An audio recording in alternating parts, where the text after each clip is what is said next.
Hello Year 6, did you miss me? It's the 4th of February, I'm back with a maths video. There we are. Of course it's maths, we need the Roman numeral date as well. This week you have been calculating area and perimeter of rectangles, squares, parallelograms, triangles. Today we're going to do something a little bit different. We're going to still cover some of those things that you've been doing earlier in the week, but we're going to look at three things in particular this lesson. First thing we're going to look at are some shape riddles. Then we're going to have a walkthrough of some of the reasoning questions.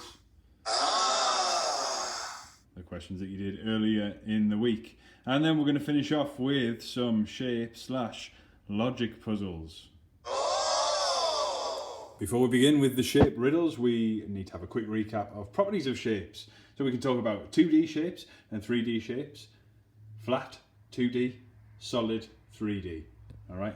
And how we can describe those shapes. So let's look at 2D shapes first of all. We might describe 2D shapes with the number of sides they have, the angles that are within the shape, whether they have any lines of symmetry or mirror lines, and whether they are regular or irregular shapes.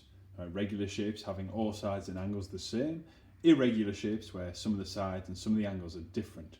So a shape that has all sides the same and all angles the same is regular. If it doesn't, then it's irregular.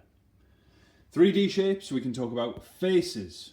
So not sides, but faces. Look at this cuboid here.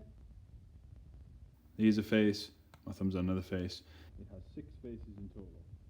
4 rectangular faces and 2 square faces.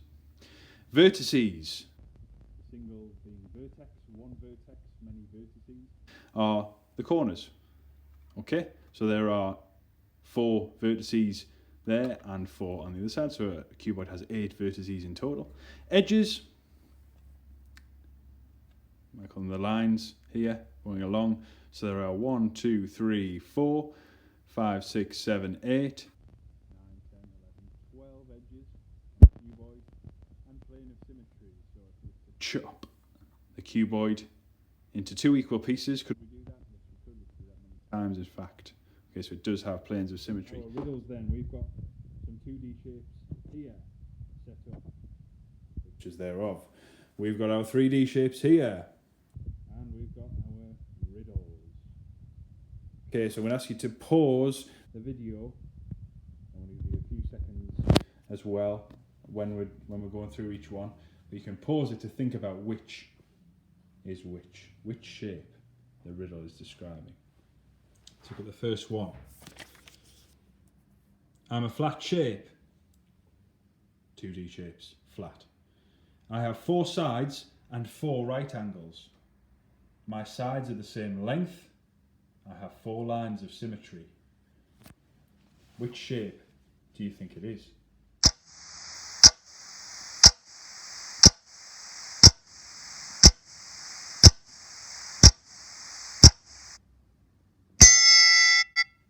Time up. It is, of course, a square. A square is a flat shape. All sides are the same length, and it has 4 right angles and 4 lines of symmetry. Next one. Another flat shape with 5 sides, 5 angles, and 5 lines of symmetry.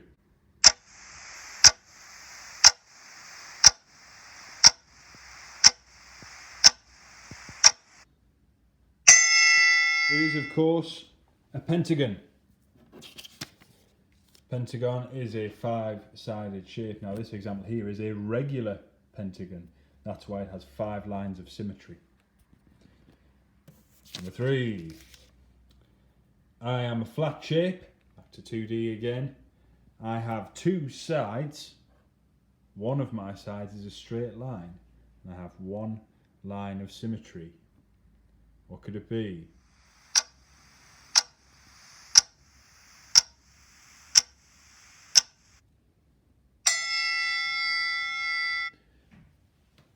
I'm sure you guessed it. It is a semicircle. 2 sides, 1 straight line, 1 curved side, and we have 1 line of symmetry going straight down the middle there. Okay, let's look at some other riddles now. We've got a bonanza here of 3D riddles. So we've done a few 2D as a practice.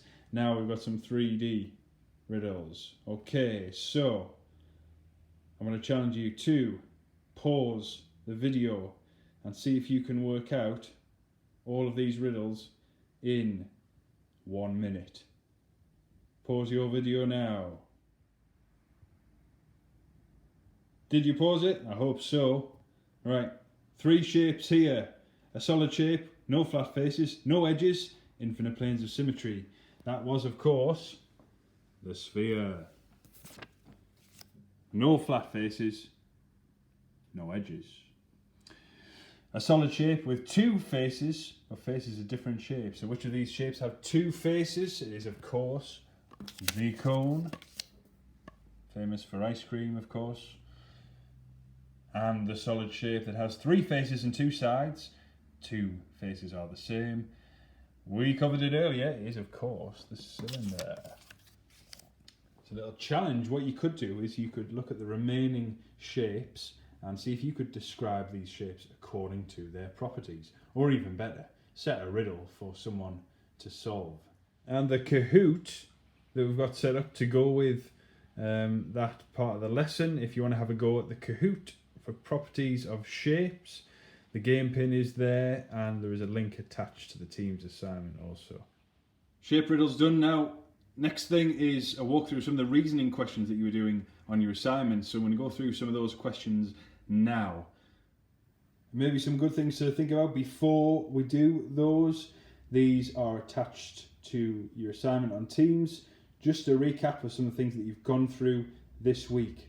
And if you struggle with any of the questions, these might help. So we've got our key vocabulary down there. Some of the words we haven't covered yet, but we will look at volume and then put our next topic. We have covered most of those other keywords there, and we've got the tasks that you were doing in lessons. On the other side here we've got some additional information, so that is, as I say, attached to your assignment on Teams. Have a look over it for a reminder.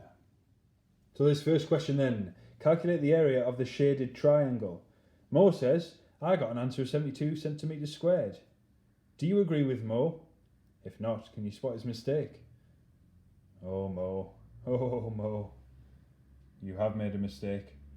Alright, what Mo has done is he has followed the method for calculating the area of the triangle. What he has done to get 72, if we look at here, we've got 24 centimetres along the top. Now, Mo knows that to find the area of a triangle, you do the length times the width, and then half it. So he's done 24 times 6. 4 times 6 is 24. 2 times 6 is 12. And then he's halved 144.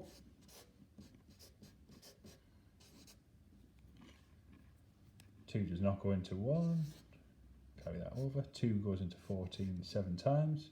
And 2 goes into 4 twice. He's got an answer of 72 centimetres.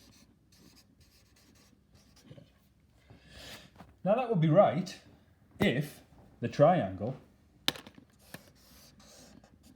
was 24 centimetres by 6 centimetres. But it isn't.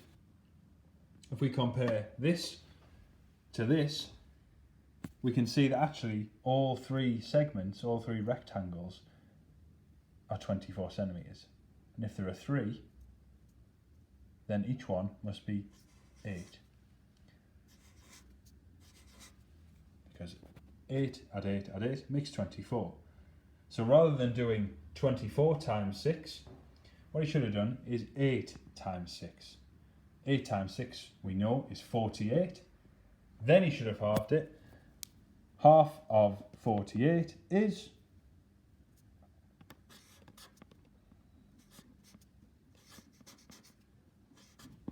24 centimetres squared. That is the correct answer. Teddy's drawn a parallelogram. The area is greater than 44 metres squared, but less than 48 metres squared. What could the base length and the perpendicular height of Teddy's parallelogram be? Well, the options then of more than 44 but less than 48 are 45, 46 and 47. And if we know that we have to multiply the length and the height, well then we're looking at the factors of these numbers. Okay, so for example, factors of 45 could be 1 and 45, or 3 and 15, or 5 and 9. 46, we could have 1 and 46, we could have 2 and 23. At 47, we have 1 and 47. Those are the options there. For the second part, Dexter thinks the area of the parallelogram shown is 84 centimetres squared. What mistake has he made? Well, let's look at those numbers there. And how has he made 84? Well, we know that if we try 14 times 6, some of you may be able to do this in your heads anyway, but if we do 4 times 6, we've got 24. 1 times 6 is 6. We count the two of us, so that's 84. So what he's done is he has multiplied not the length by the height.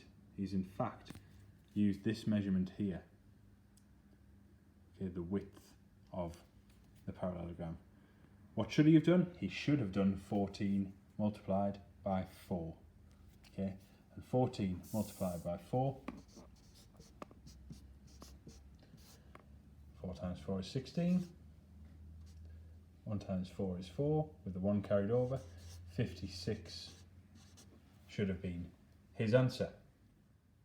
And for the third question, let's look at a three-sided shape. We've got a triangle here, and we're calculating the area.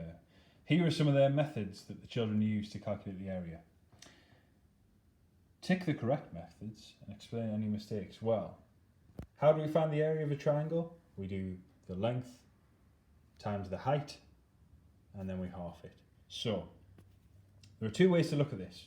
Okay, we can imagine that the triangle is this way up, the way it's presented on the picture, and we can do, right, the height is 2, and then we've got 16 as well. So 2 times 16, which equals 32, and then we can half 32. Well, if 2 times 16 is 32, then half of 32 is just 16. Okay, so 16 would be our area, 16 centimetres squared. Can we see that method there? Well, we've got 16 times 2 divided by 2. Now, what about if we were to put the triangle around like this? Now remember, these are not always drawn to scale, but we do have 4 centimetres here and 8 centimetres to the height. So we can do 4 times 8, which equals 32, and then half that again to get 16 centimetres squared. Let's look back at those methods. We've got 4 times 8 divided by 2.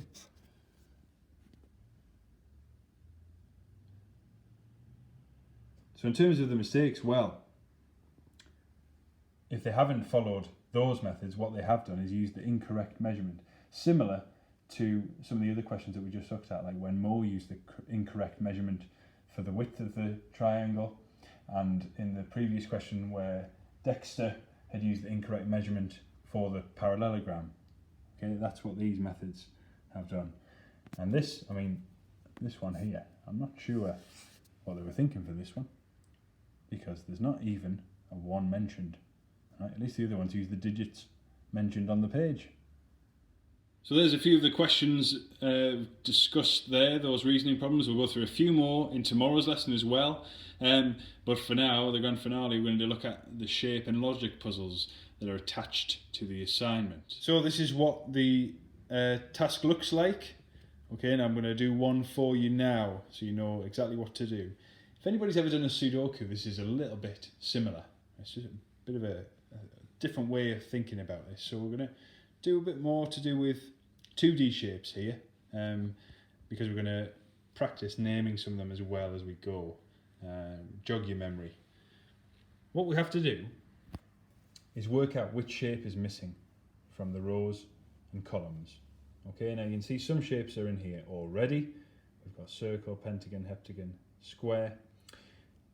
These green numbers along the side and along the bottom are the total number of sides of the numbers in that row or column. So for example, in this row, all of the shapes, if you add their sides together, you get 15. We have 1 and 5, so that's 6. How many more do we need to make 15 if we have 6 already? The answer is, of course, 9. 9-sided shape being a nonagon. A nonagon. It's a good word, that. A nonagon. So, what can we do to work out the others? Well, you need to know 2 of the shapes in the row or the column in order to work out the third. So let's have a look. We have got 2 shapes in this column. We've got 7 heptagon and 5 pentagon. 7 add 5 makes 12. How many more do we need to make 15? 12 add 3. A triangle makes 15. Okay, now we can start to fill in those other gaps. Alright, so we've got here, bottom left, this shape, and this shape add together to make 15 again. All of these make 15 in fact. 3 add 4 makes 7. How many more to make 15? That would be 8, an octagon. Now the last 2, we've got 8, 1, making 9. 9 add what? 6, hexagon. That makes 15. And finally we've got 6 and 7, making 13. How many more do we need? 2, which is a semicircle. Okay, so there are 5 more puzzles for you to have a go at. What you can do is you can either fill in the text boxes on Teams, or you'll notice on the assignment that there is a space next to each puzzle where you can enter your answers, or you can complete it in your exercise book and take a picture.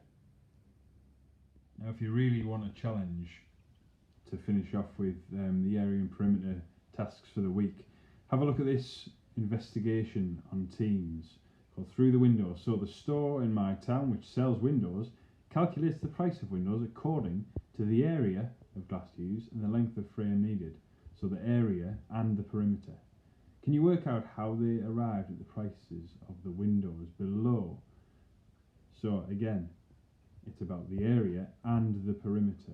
How have they worked out those costs based on the area and the perimeter? See if you can have a go at that.